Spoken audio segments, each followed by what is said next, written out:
Hey everyone, I'm Elfowls, and welcome to PPL NX Stage 1 Quarterfinals. We are up against Brandon and the Piedmont Triad Kickers. So looking at Brandon's team, it is very threatening. That Cinderace is the leadoff. It is Cinderace against Rain, but I still think it can be pretty threatening. Sucker Punch is, of course, great against Barraskewda. It can use Gunk Shot for Clefable, Stab, Pyro Ball for Thundurus and Archaludon, or High Jump Kick for Archaludon. It's kind of got coverage for everything, so it's definitely a big threat. Even has Electro Ball for Pelipper if it wants. Below that, you have Ting-Lu and Alomola. Very bulky core, going to be very difficult to deal with. Other things to note, Cyclizar, if you guys didn't know, it does get Shed Tail in this mini season, so that is definitely something to be concerned about. Hisui Zoroark is a Pokemon that this guy has been using almost every match to a lot of success. Just a very strong breaker there with potential illusion shenanigans as well. Gardevoir, another big breaker. I can see it being Scarf Swift Swim to try and get around Swift Swim Barraskewda. And then, yeah, that's kind of most of the threats I'm worried about. Scizor obviously kind of warps the coverage. I have to bring out some of my guys. But as for the team I brought to deal with these, I started it with Barraskewda. It is Rainless Barraskewda this week. Couldn't quite fit Pelipper anywhere, but I think Barraskewda still looks really good. We do have the speed. Just going Adamant Max barely allows us to outspeed Cinderace, which is great. And then we have Liquidation, which is the main move to be clicking. Flip Turn, probably more the main move to be clicking because I expect Alomola to be the switch-in, and I can just get momentum on that. Aqua Jet for some priority, and Psychic Fangs is there mostly to hit Okidogi, but it also does get a neutral hit on Alomola, I suppose. The main point of Barraskewda, just to threaten out all the Water Weak stuff, as well as neutral targets. It's very important in threatening Cinderace and Ting-Lu. Next up, we have Thundurus. This looks amazing in this matchup. No matter what Pokemon I am in against, I am threatening with something at the very least. Thunderbolt and Grass Knot get pretty amazing coverage in this matchup off of a max timid investment. Nasty Plot boosts me up, and Thunder Wave is there mostly to hit Cinderace. Since it does naturally outspeed me, I have Prankster Thunder Wave to slow it down and cripple it for the rest of the match. Basically, if Thundurus is in against something it threatens, like the Alomola in particular, if I make the right read, it makes progress against just about anything my opponent can bring in. So I expect this to be a big player in this match. Next up, we have Revavroom. I'm actually going to talk about Revavroom and Necrozma together. They're kind of doing the same thing. One is trying to break for the other, basically. To start with Revavroom, this is a Shift Gear setup set. We outspeed Scarf Cinderace after a Shift Gear, and with the Shuka Berry and the bulk that we have, we actually avoid an Oko from Adamant, Ting-Lu, Earthquake. So the idea is to set up, chip down something like Alomola or Ting-Lu, and allow Necrozma to probably take it from there with a Dragon Dance sweep. This does actually do pretty decent damage to Alomola after a boost. Gunk Shot does a ton of damage, even if it's physically defensive. So that's kind of what Revavroom is doing, is clearing the path for this Necrozma, which is also set up Dragon Dance. We have Lumberry so that we can set up safely in front of Alomola, either Alluring Voice or Scald. Doesn't matter to us, we'll have Lumberry to deal with it. And then once we're boosted, Photon Geyser is, of course, Stab. X-Scissor is coverage for the Ting-Lu, and we are running Heat Wave in case that Scizor shows up. We outspeed Cyclizar after a boost, and this is my hopeful win con for the matchup. We just need Alomola and Ting-Lu really chip down, and hopefully Revavroom and Thundurus and Barraskewda will be doing that job for us, so Necrozma taking the end game. Next up, we have Clefable. Up to this point, I did not have a great switch into the big special attackers on my opponent's side, so this is a Magic Guard, especially defensive leftover set. We should be taking less than half from anything that Specs Zoroark can do, so that's kind of a good baseline. From there, we have Alluring Voice. This is not an unaware set, so I'm just running Alluring Voice as my stab to deter any setup. Thunder Wave, mostly just there to catch the Cinderace switch in because it might think it's comfortable switching in on a fairy move. And then Wish and Protect just to keep myself healthy so Clefable can continue checking the Zoroark and the Gardevoir. And in the last slot, we have Archaludon. This is a especially defensive set, but it's still a bold nature, so kind of mixed defenses. The idea here is that we 4-hit KO max HP Ting-Lu with Body Press, and we still avoid the 2-hit KO from a modest Gardevoir Moonblast with Arse Def investment. So it's just kind of a catch-all, bulky attacker. Flash Cannon, of course, good stab, hits the Gardevoir, Body Press there to hit the Ting-Lu, Stealth Rock, just nice to set up to chip things down, and Roar just deters any setup that my opponent could go for. Once again, this is just contributing to the game plan of chipping down that Ting-Lu in particular. If I'm coming off like I'm a special attacker, the Ting-Lu might want to switch in, and I can start chipping away at it with Body Press, potentially getting boosted by its hits. So that's kind of the idea. We're hopeful for a Necrozma sweep in the endgame. So yeah, with all that said, I will see you guys in the battle.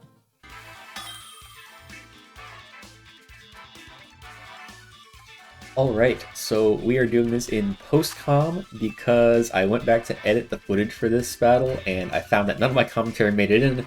My mic must have been muted or something, so that's always fun. But yeah, we're going to get right into it against Brandon. This is quarterfinals starting. So they brought a team of Ting-Lu, Komala, Cyclizar, Alomomola, Hisuian, Zoroark, and Cinderace.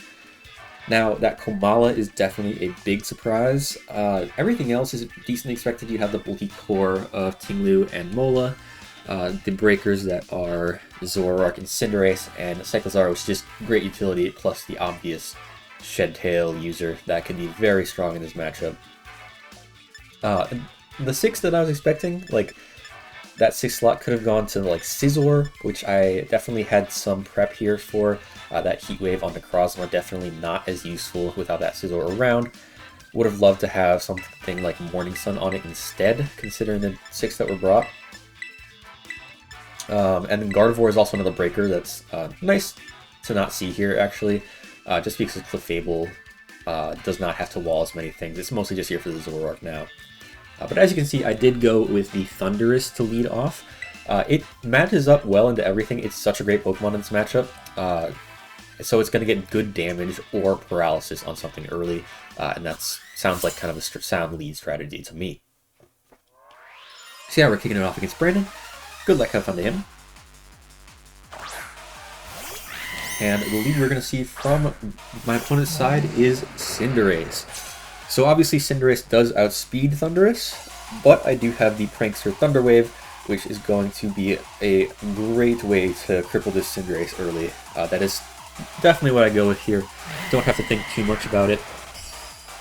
I will gladly take hit from Cinderace to get it paralyzed. Getting it paralyzed is just so good for pretty much all the rest of my team, just to keep it in check. We do get it off, so that is a slowed Cinderace. Maybe we can even, not get hit because it gets full parried, but nope. It does consume the Lumberry, so great prep from my opponent's part. I get hit with a big Pyro Ball, go down to very low health, and that is such a bad turn 1 for me. I even brought Lumberry Barraskewda last week in preparation for an opposing Thundurus, like Prankster Thunder Wave, so I really should have seen that coming. It's too bad that I just didn't, but it is what it is. I still am able to do something here with this Thundurus. I can actually just go for an attack on this Cinderace because I calced and found that it was an adamant Cinderace, so I should be outspeeding it. So I could try to T-Bolt it if I wanted to. I could Thunder Wave just to paralyze it for good if I expect it to stay in. If I predict a switch, I can either Nasty Plot, like I'm kind of toggling here, to catch the Ting-Lu maybe with a Grass Knot in the next turn. Or I can just go with a straight Grass Knot to catch the Ting-Lu, which is actually what I'm going to go with. Making this decision just because going for Nasty Plot would pretty much guarantee like I would go for Grass Knot on the next turn into the Ting-Lu and potentially die. But no, it's a Komala that's actually going to come in and just take not much from the Grass Knot.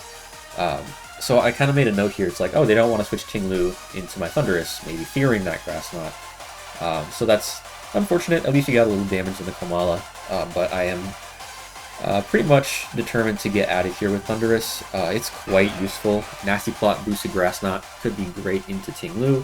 Obviously, just any Thunderbolt damage would be great into Alomomola, so Thundurus is going to be pretty important.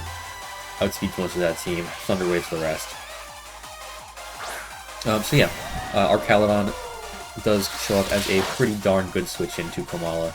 It's going to Rapid Spin, presumably just to get a speed boost, maybe off of KOing my Thunders. But yeah, I'll gladly take that with our Caledon, get my defense boost, and recover most of that damage off of the leftovers. From here, I could definitely try to hit this thing, but I think it's very likely to switch out, so I'm pretty sure I go for Stealth Rock on this turn. I don't quite remember. Body Press is definitely fair, it hits a lot, but yeah, I go for Stealth Rock. As it actually goes for Bulk Up, so it is a setup Komala. Rapid Spin, Bulk Up. I'm not sure how effective that's going to be against an Arcaladon with stamina boosts, but I do get my rocks up here, and I do have Roar on this set, so that's a pretty easy choice.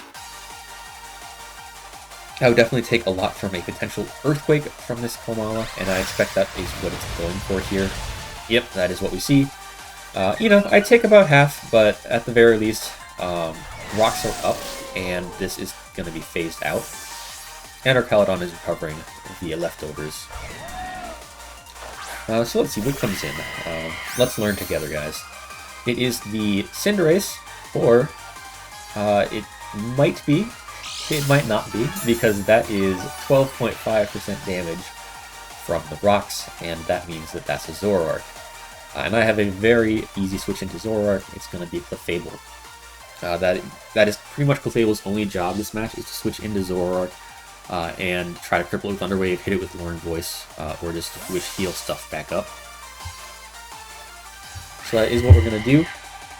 It should be able to tank anything the Zoroark wants to do. The only bad thing would be like Choice Item Trick, but we are going to see the Shadow Ball come out. And from that damage, we can actually tell that that is a Specs Zoroark. So good on Clefable for taking it that well. That's very nice. And so, because it's locked into Shadow Ball, and my opponent sees that it's doing less than half to me, I'm pretty sure that the Zoroark is going to be switching out here. I think this delay is just me calculating that it's Specs and confirming that. And I think I expect a Cinderace switch in here, just to tank a Moonblast, so that's why I go for Thunder Wave on this turn. But it is the Komala that comes back in, and that is actually a great answer to the Paralysis spam that I've brought, because it's Comatose is going to mean that it's immune to Thunder Wave. So I really didn't think about that in prep. I brought a couple of different Thunder Wave users, and this just kind of blanks all of them. The nice thing is that I've seen that this is a Rapid Spin Bulk Up Komala, so a Learn Voice is almost guaranteed to get the confusion on it. I think there is a very likely shot that it's going to be setting up here in some way. So yeah, I'm just going to be going for the Learn Voice. This gets good damage no matter what, and probably punishes their setup attempt. Now, they do go for the Rapid Spin. That's going to remove rocks to do a decent chunk of damage to me, but that does raise their speed, which means that the Learn Voice is going to get the KO, or not the KO, but the Confusion, rather. Which is pretty good for me. Now, I'm not sure what the Komala would want to do from here. It has come in and successfully removed the rocks, so it could definitely, like, there's a case to be made that they would just switch out here to maybe, like, the Alomola, just to stay healthy. But no, they stay in, actually. They are, on this first turn, gonna hit themselves, so I don't know what they were going for. They do a good chunk of damage to themselves. As I get to go for the Wish. And it's at this point that I really don't know, like, what the Komala would want to do. I would be surprised to see it want to set up, because this could still be unaware Clefable.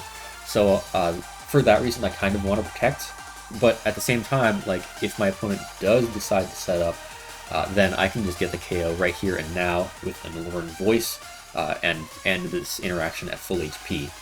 So it's really tough to say, like, what they're going to do. It's kind of a 50-50 on whether they attack me or go for the setup move. I just want to end the interaction with as much HP as possible. So that is why I'm actually going to go for the Protect here. I expect a move to come out, an attack rather, so I can get back to full on this, and then KO at the next turn. and is confused, but it is going to break through and go for the bulk up, actually. Like I said, I'm surprised that it went for that, just because like that might not even accomplish anything, but I guess that was just a solid read on my Protect coming out. Now, I'd have half a mind to go Archaludon here because I would resist the likely Body Slam that's coming out. But I figure I'm already in here and now. I might as well just go for the KO. I know Alluring Voice will KO this thing from this range. And it can still hit itself in confusion, so there's that. So I can still potentially end the interaction at max HP despite the misplay.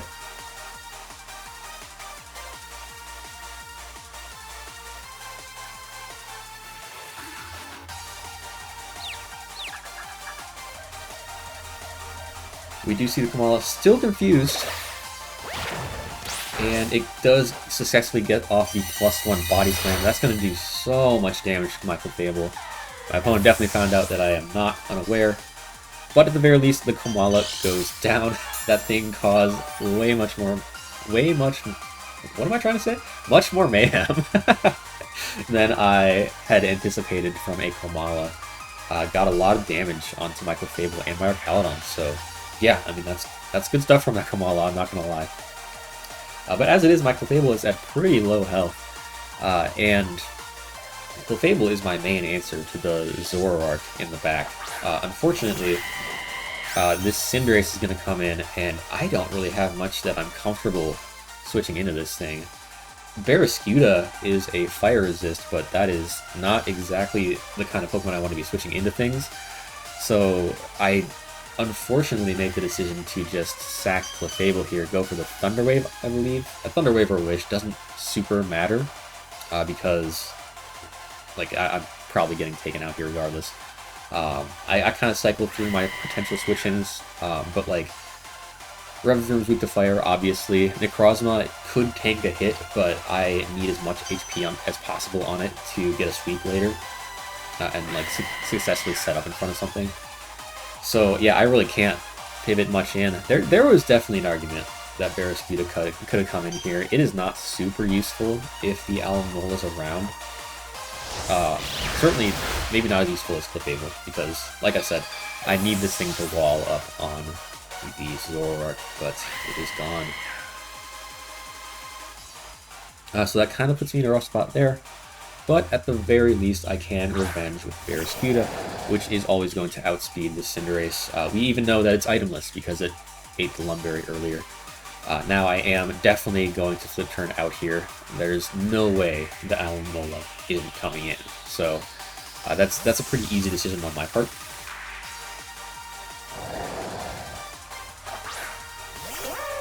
And of course, just to fish, the Alomola is in here. It does not take too much from the Banded flip turn, and it reveals Rocky Helmet, which is a huge problem for me. It means that Barraskewda cannot go for those free flip turns against it. That's kind of a big issue. But here, I want to go Archaludon and get my rocks back up. If we're going to be pivoting around like this, especially if there's an Alomola without boots, I want to be getting those rocks up, making sure that we get that residual damage every time.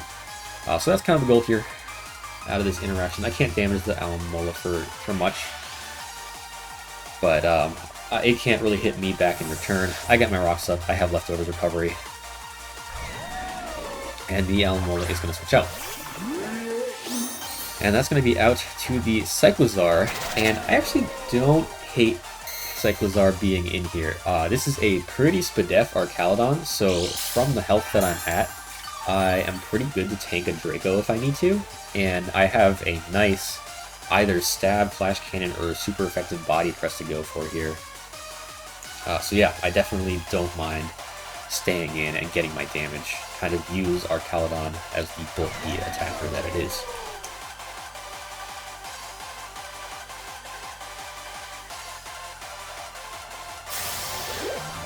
In the end, I am going to end up going for Flash Cannon, as it goes for the Draco. Doesn't do too much to me, leaves me fairly low.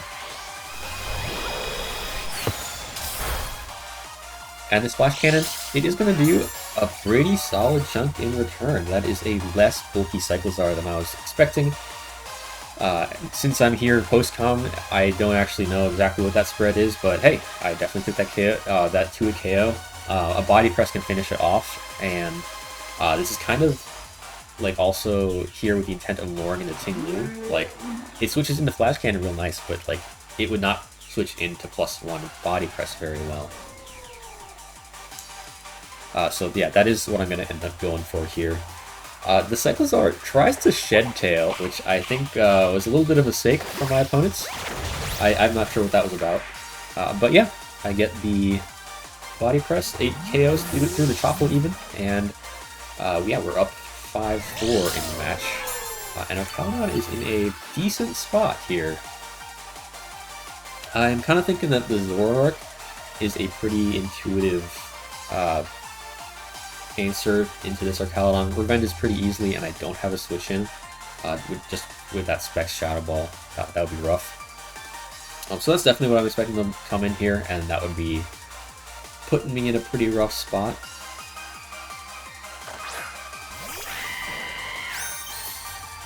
But it is actually the Cinderace that comes out, and that is the real Cinderace. We see that it takes 25% from rocks. And I think depending on investment, I might be able to tank a high jump kick. I am not actually sure. I'm at +1 defense, so I thought there was maybe a chance. Maybe not, actually. But I was betting that the Cinderace did not have the high jump kick. And like, if I can survive a hit from it, I get a +2 body press off on it, which is amazing. And like I've kind of established before, I don't have Cinderace switch-ins, so I am kind of forced to try and make this play, potentially survive a hit. It actually goes for not high jump kick, but low kick, and that's not as powerful into Archaludon. It's only 80 base power. So as you can see, high jump kick definitely would have KO'd there. But because it's low kick and it's not as strong, I get the body press off. Not quite a KO. I have to imagine that both of these hits were rolled, right? Actually, I'm remembering back. I don't think the low kick was rolled, but maybe the body press was. And then, of course, the Cinderace just gets a KO because it survived the turn. Archaludon goes down, but that's pretty good work from Archaludon. Set up rocks, took out the Cyclizar, put this Cinderace into rocks range. So if I can force it out with Barraskewda on this turn, which I'm planning to do, it cannot come in anymore. I've taken out both of the Rapid Spinners, and obviously this thing can't core change if it can't come in. So rocks are up permanently for me now, which is very nice. So it's kind of just down. The Cinderace does switch out here, so it is only a sack in the future. And we see the Alomomola come back in. I do get the flip turn out on it because, of course, I expected that to come in. And with Cinderace very, very low in rocks range, it's just down to using my offensive pieces to try and break through the combination of Ting-Lu and Alomomola. And what better to do that than Thundurus? We threatened this with a big Thunderbolt, so I think that's what I'm going to come in with here. Yep.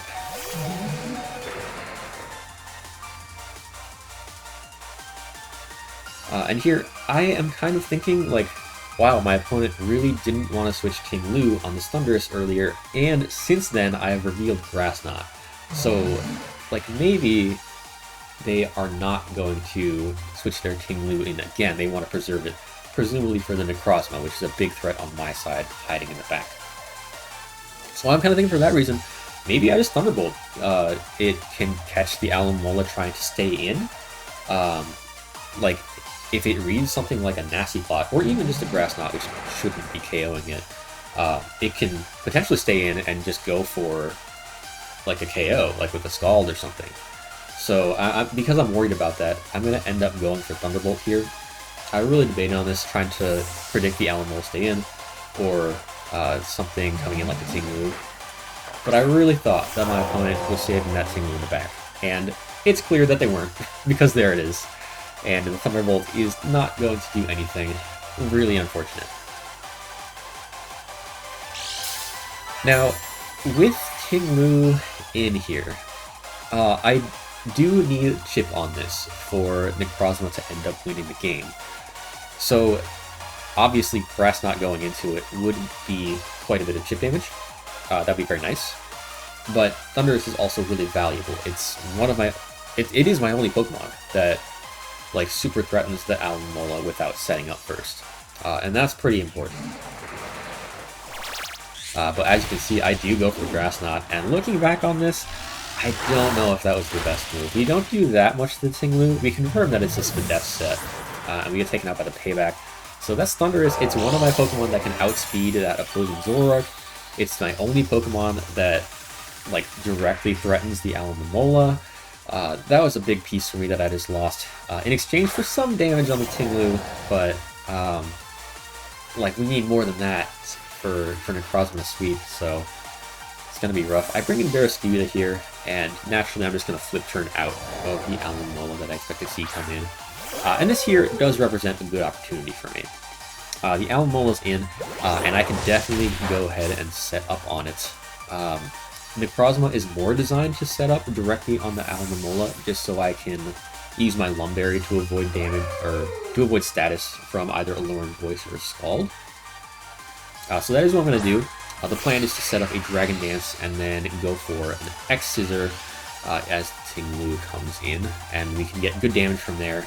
We might have to pivot over to a Revavroom sweep if it comes down to that. Just because Necrozma can X-Scissor the Ting-Lu until it's pretty low, and then Revavroom can maybe shift gear up against that, tank an Earthquake using the Shuka Berry, and we can see what we can do from there. So yeah, easy D-Dance on this. Alomomola simply cannot threaten me. And we do see it's a Ting-Lu that's going to come in. Because it is a Spadef set, because it took that Grass Knot so well for Thundurus, I'm confident that I can do a lot of damage with this X-Scissor after setting up.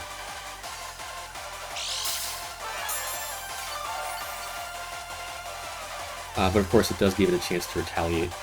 As long as I can get the X-Scissor off, it should be putting it into range of either another X-Scissor if I am allowed to survive and stay in for the turn, or honestly range of Barraskewda or maybe a boosted Revavroom, depending on how much this does here. Does a lot of damage. Another X-Scissor will definitely KO, and we do see it go for Whirlwind. I think I would prefer to go out into Barraskewda here, just so I can force this thing back out. But it is the Revavroom, which kind of presents a problem. Like, I can set up on this Ting-Lu, or I can just maybe try to chip it down with Iron Head. It kind of looks like Iron Head is a two-shot from here. So, if I'm recalling correctly, I think that's what I go for. I just go for a couple of Iron Heads. Which, you know, I definitely take one Earthquake from this thing. Oh, I put Temper Flare on this Revavroom. I maybe forgot that I did that. But yeah, it's clear that two Iron Heads will KO from here. I take the Earthquake. And that's looking like a pretty good position for me. Because if I can take the Ting-Lu out from here, then Necrozma can just find a time to set up on the Alomomola, which is inevitably going to be forced in at some point by the Barraskewda. And then, like, a Dragon Dance could just win the game from there, actually. But my opponent is going to make the play of switching out the Ting-Lu for the Alomomola. And immediately, I'm like, oop, I made a big misplay, because now that this Alamomola's in, and I am not threatening it, like, at all, it can Wish, and it's going to go right into Ting-Lu, and all the progress that I just made on it, the Grass Knot from Thundurus, plus the +1 X-Scissor from Necrozma, I can't do anything to it anymore. Or, like, that progress is all erased, and now, like, my Revavroom's low, my Necrozma would need to set up again to even try to start hitting that Ting-Lu, and of course I missed the Gunshot. Gunshot would have been a great chance to, like, force the Alomomola to take some chip damage and keep it. If I could have gotten two of them off, maybe I would have actually pressured the Alomomola to stay in and take its own Wish. But unfortunately not. I'm just going to Gunshot again, get damage on the Alomomola while it's here, because I know that the flip turn is just going to come out and And Ting-Lu's going to get so much HP back. Just well positioned for my opponent. I definitely could have played that interaction against those two a lot better. It's too bad because I think that the early game and like the turns with Archaludon went really well, and then I just kind of floundered against these two. I should have seen that switch to Alomomola coming. Maybe I could have doubled back out to Necrozma. That would have been a great play to set up as it went for Wish, and then, you know, at least force damage onto Ting-Lu. Because at this point, it's just so healthy, and I have very limited counterplay to it. I'm forced to just kind of stay in with Revavroom, which is at basically no health, and go for Iron Head flinches, I guess. At least get some damage on it, right? And it's going to go for the Earthquake, and Revavroom's down. I'm left with only Barraskewda and Necrozma, and it's looking pretty rough. Funnily enough, the game is still technically winnable by Necrozma. If I can get Barraskewda to flip turn out on the Alomomola one more time. And I can maybe get a Dragon Dance or two up. That's kind of the idea. So, yeah, that's what we're going to do. We're going to go for the flip turn.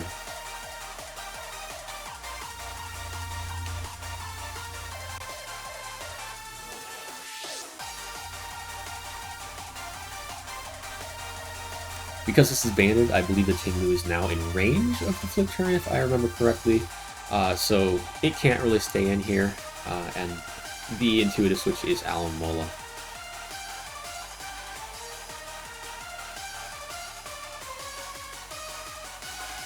But my opponent is going to think about this for a little bit.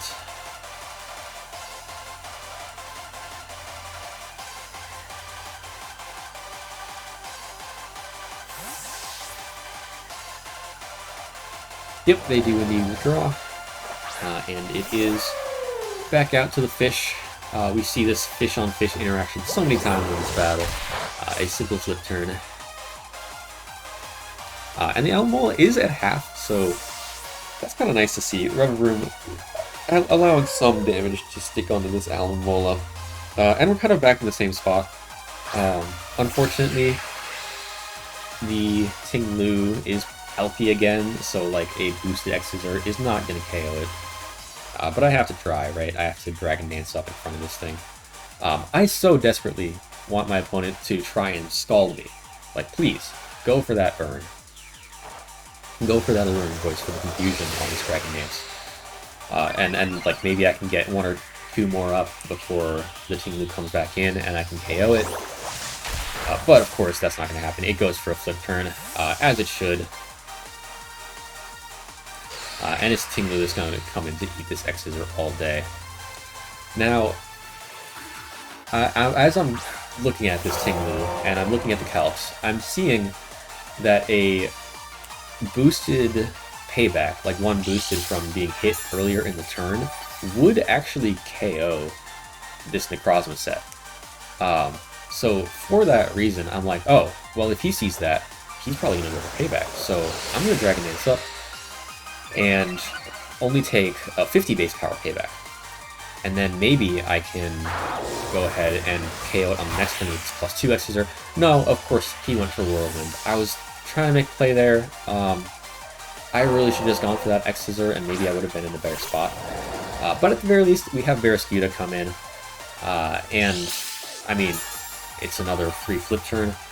I am actually thinking, like, we've taken enough helmet chip that it's a huge issue at this point. So I'm just going to go ahead and double right out to Necrozma. I mean, the Alomomola has come in every single time. So I'm not worried about the Ting-Lu staying in or anything like that. Might as well just get ahead of it, avoid the rocket helmet chip, right? I'm not doing any real damage with flip turn anyway.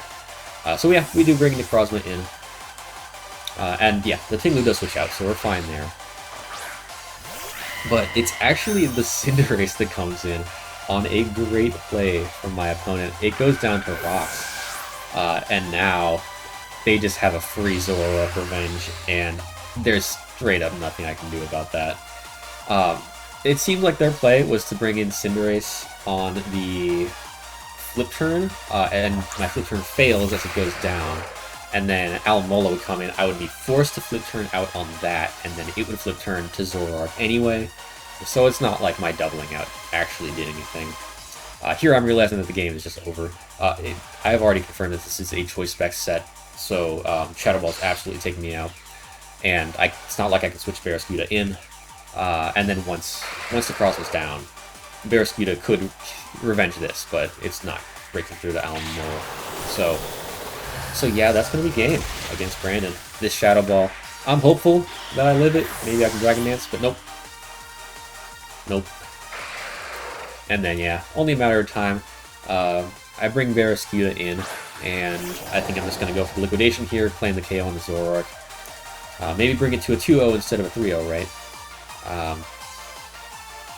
But it's not like any move at all. Like, not even the second phase would do anything to Alomola. But they do actually withdraw the Zoroark. I can't even have my diff in here. But no, that's smart on their part. Why not?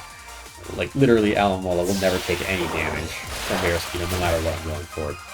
So, yeah. I mean, that's actually a nice little chunk of liquidation. But, yeah, that is going to wrap up the game. I just, in this instance, I was not able to break through the combination of Ting-Lu and Alomola.